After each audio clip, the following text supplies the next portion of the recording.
Welcome to Smart Branding, a podcast dedicated to branding, naming, and domain names. I'm Tatiana Bonneau, and with my guests, we try to help you create and grow strong, memorable, and meaningful brands online.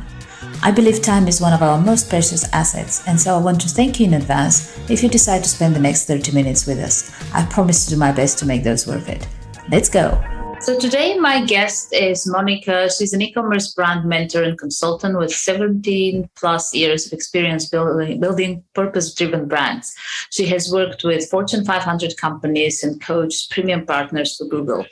So today we're going to talk about her personal brand, naming and branding it, what she does, and how it can be relevant to entrepreneurs that are listening to our podcast. Hi and welcome, Monica. Thank you for making the time.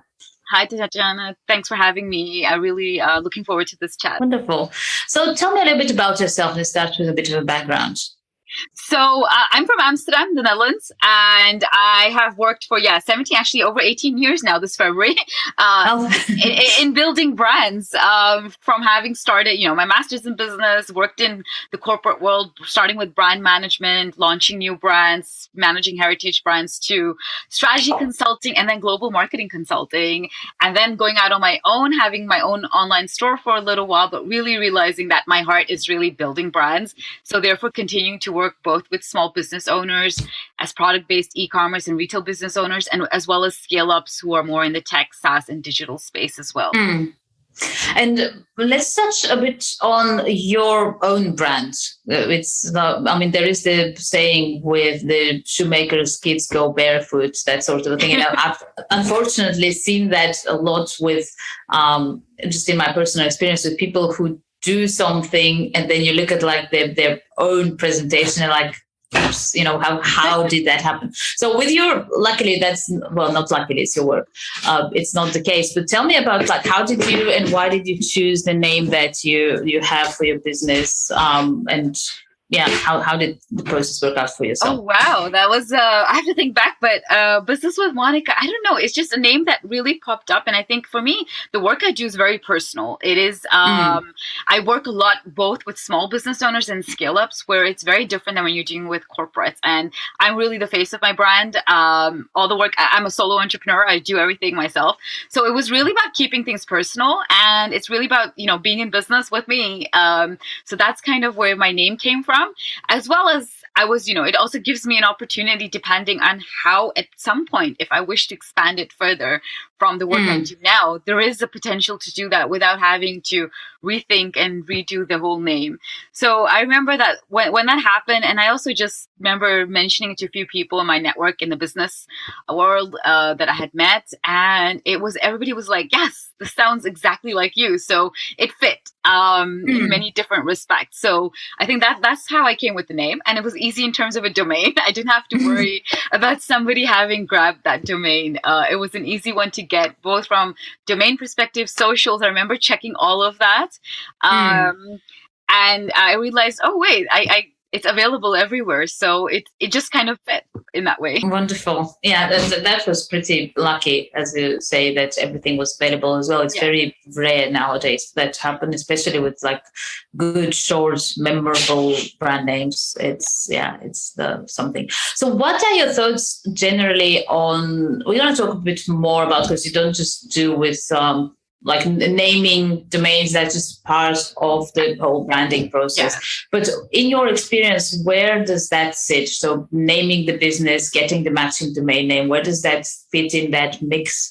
And in terms of importance, do you feel entrepreneurs are, the majority of them, getting that right? So getting it right is probably a question.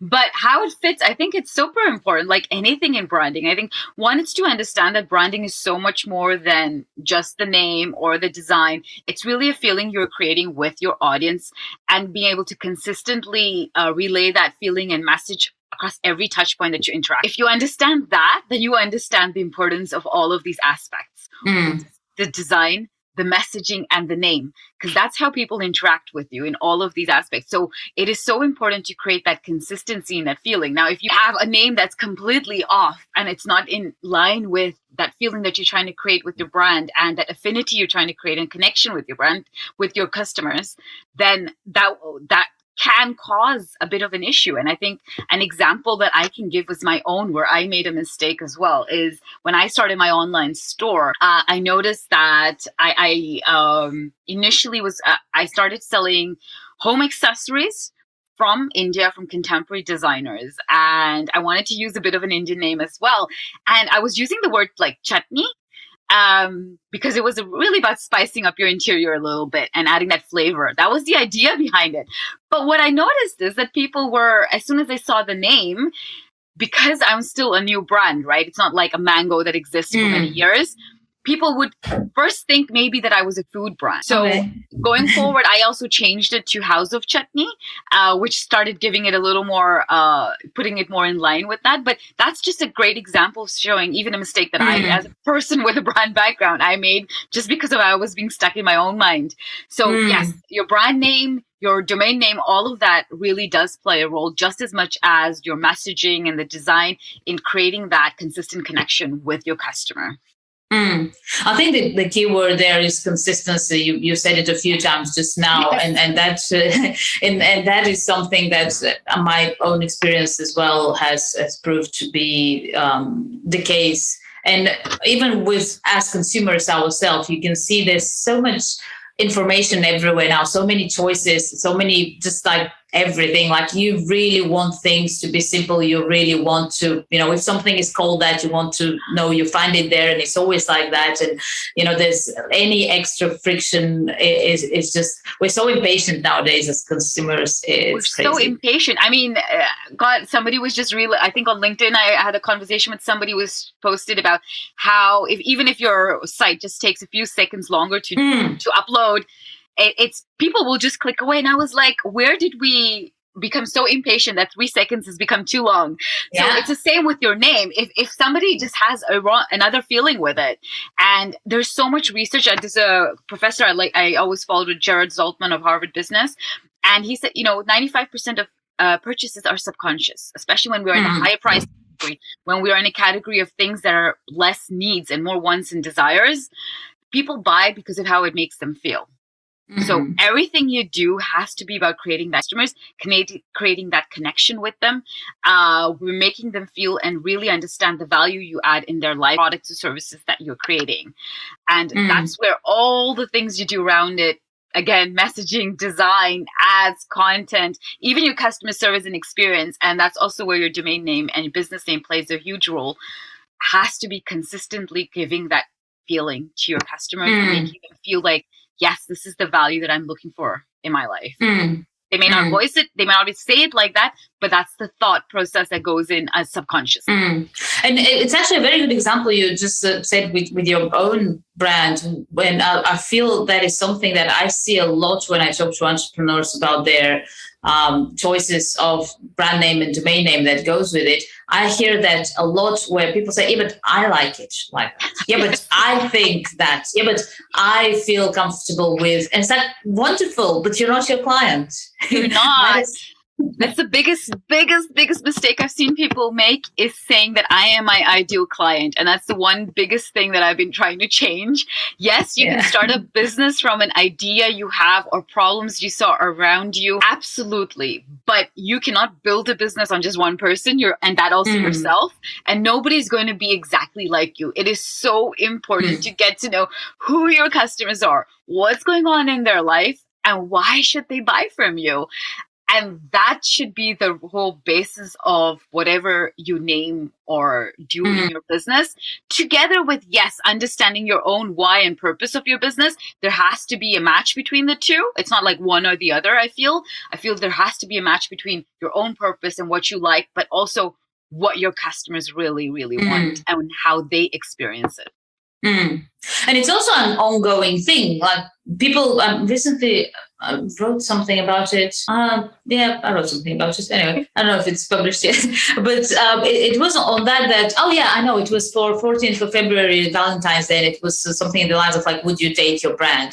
And it made me think, like, I was trying to draw parallels between, people and attraction and dating and people and brands. And there are some similarities that are quite funny, but one of them was that like, when you get married to somebody, or get in a relationship with somebody, if it lasts a few weeks, okay, that's like all the fun and whatever, it doesn't matter. But if you're talking about years and years, people change. People change all the time with experience, with time, with, age, with whatever. Even like the most personal tastes can change. And if you want to keep that relationship, and if you're talking about branding, then it's that's the analogy. If you want to keep that relationship with your customers, you have to listen and be aware of where they are, how they're changing, how they're evolving, especially when you're talking about, brands that have been around for like some 100 years even. Oh, absolutely. I love that you said this because I can't say it enough.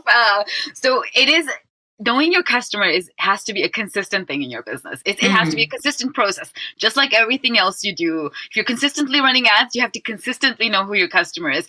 What gets you to your first 50,000 will not get you to your first 100,000, to your first 500,000, to your million.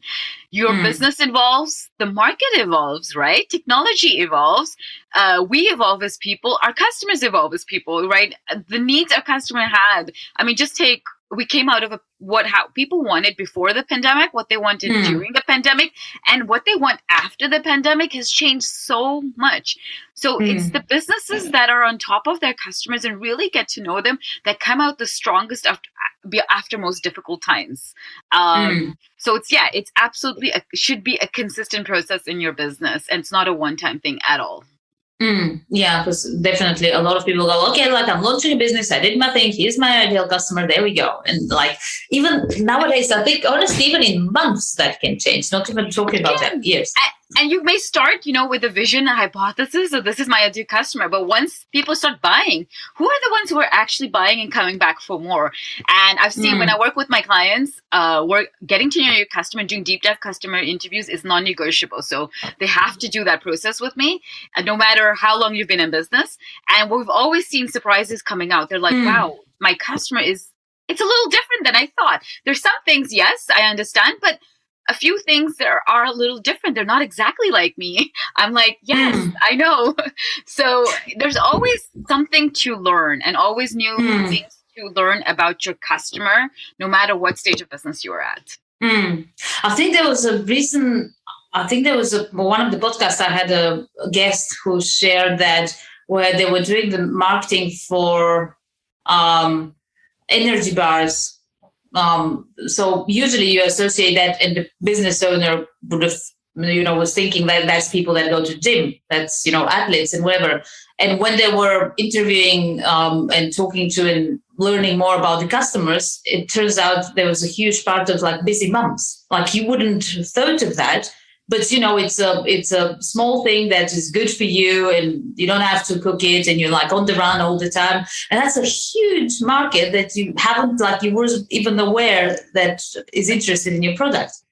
Oh, yeah. I love that example. Absolutely. There's always so much more opportunities. And I can just say, just keep getting to know who your customer is. What are their needs, wants, and desires? What's going on in their lives? What are the triggers, for them to buy? What are the barriers? And, what makes them really happy?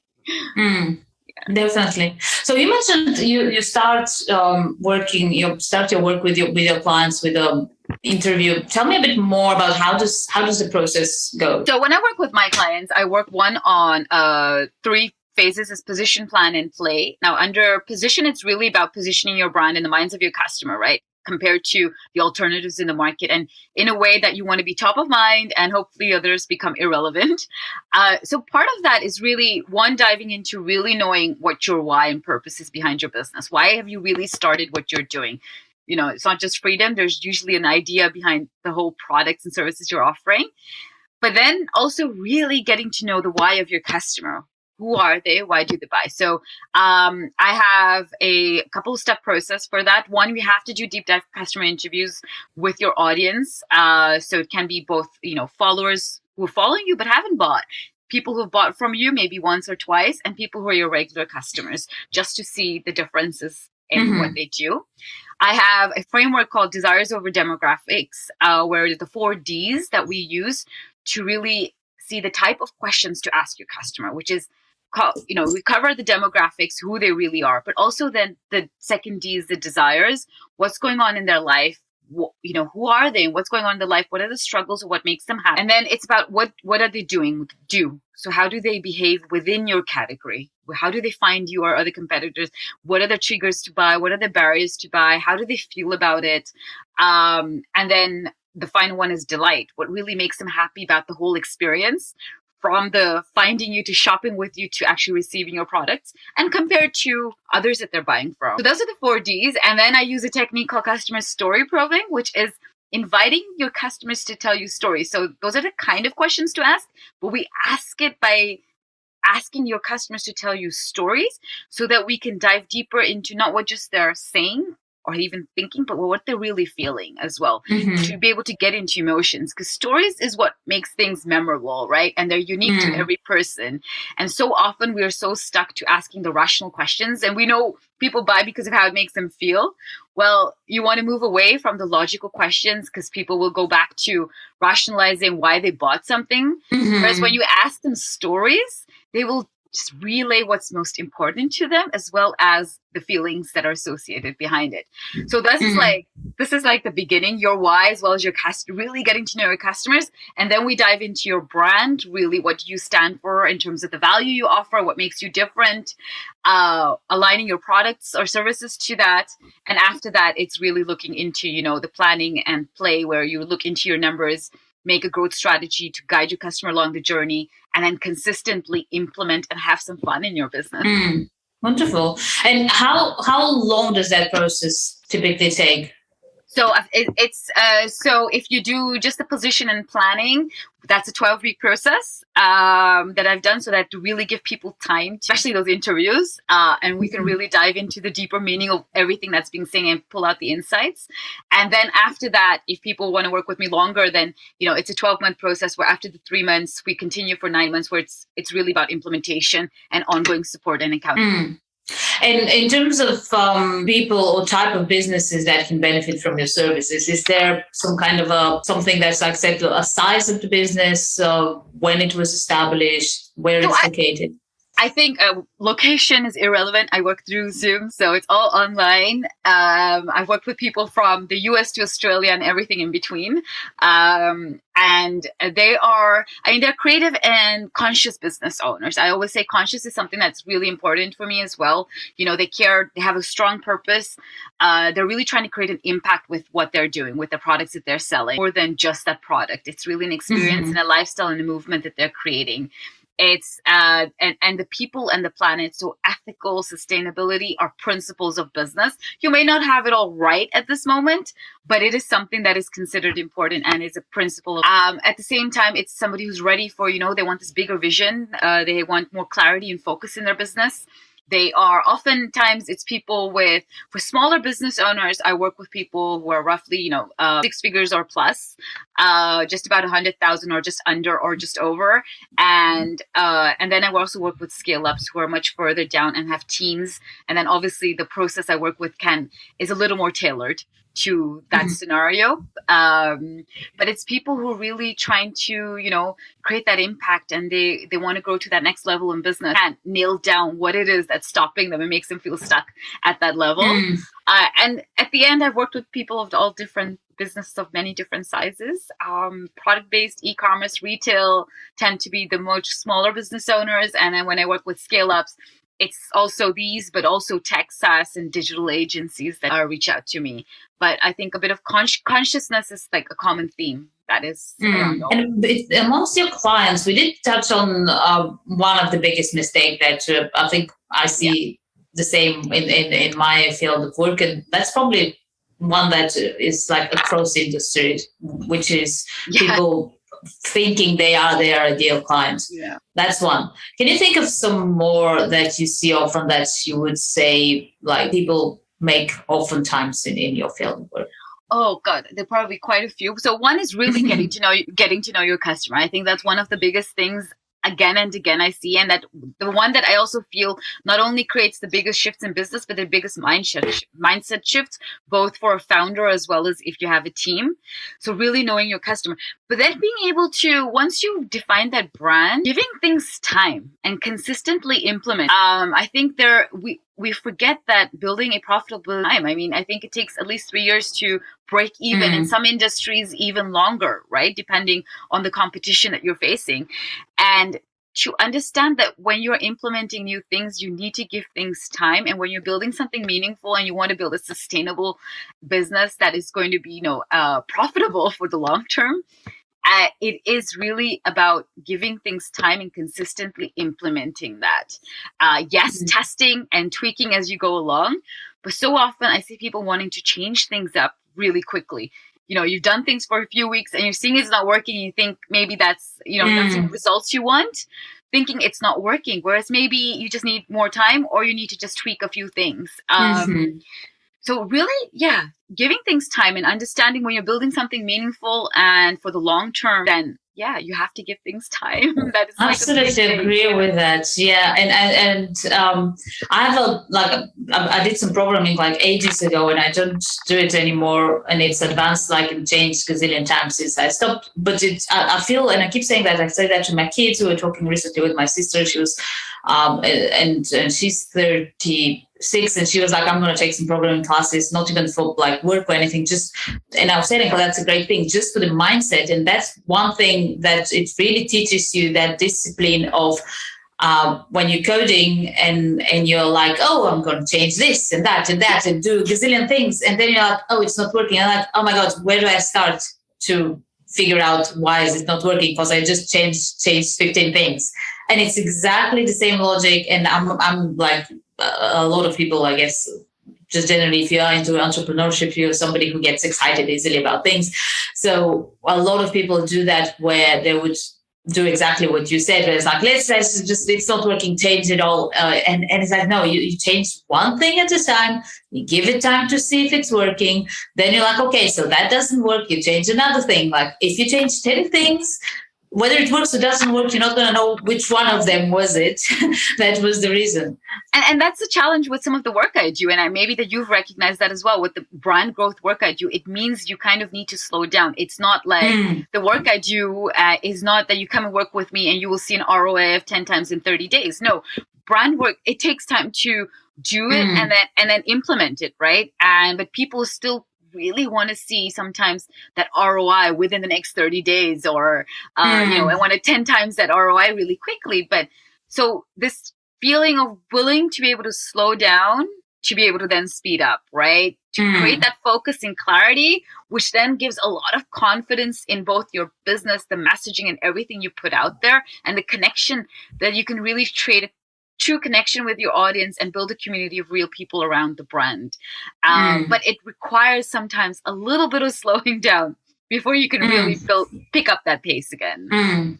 And that actually leads to another mistake that I see a lot of people do, and it's almost like some kind of a instant gratification syndrome on a big brand level, where you would see people, like recently there was the Super Bowl ads, and again we had an article about that just came out, and like I see, and I talk to business owners like every day, and they're like, oh my God, 6 figures for a domain name, that's like a lot, I cannot afford that.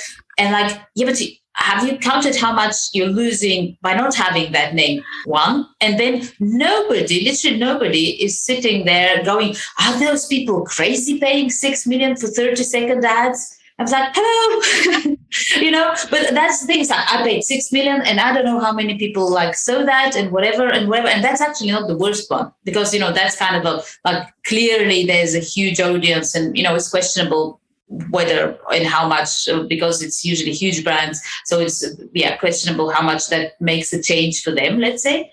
The return on investment on that. But like you would have people paying crazy money for Google ads, Facebook ads, whatever ads. And it's like, and I've seen so many brands, there was a wave where they would just stop and see no difference in their business. And it's like, see what's happening.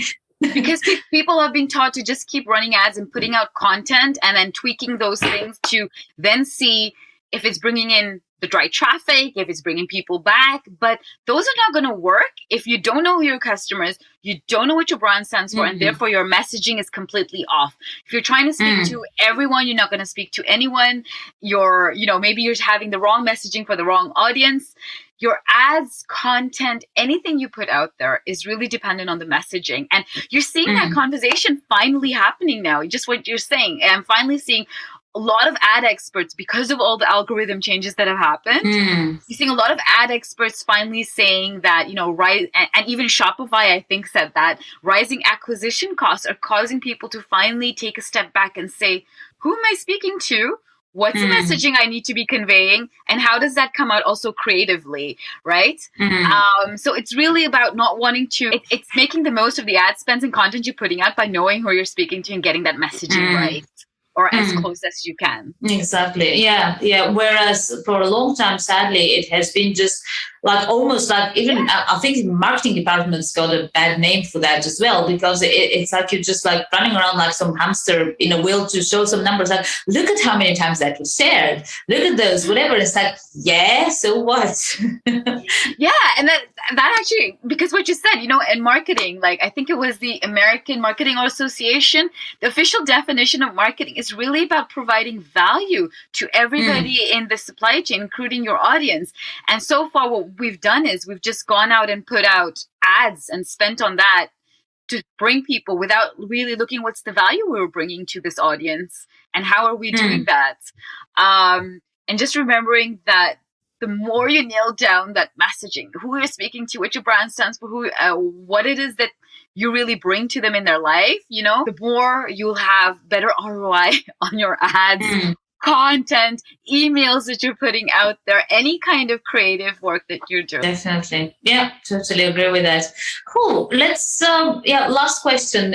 We're kind of at the beginning of the year still. Well, yeah, let's say, it goes quickly. So what are you up to this year? What's new? What's exciting? What are you doing? So I've actually also learned that I shouldn't be coming up with too many new things.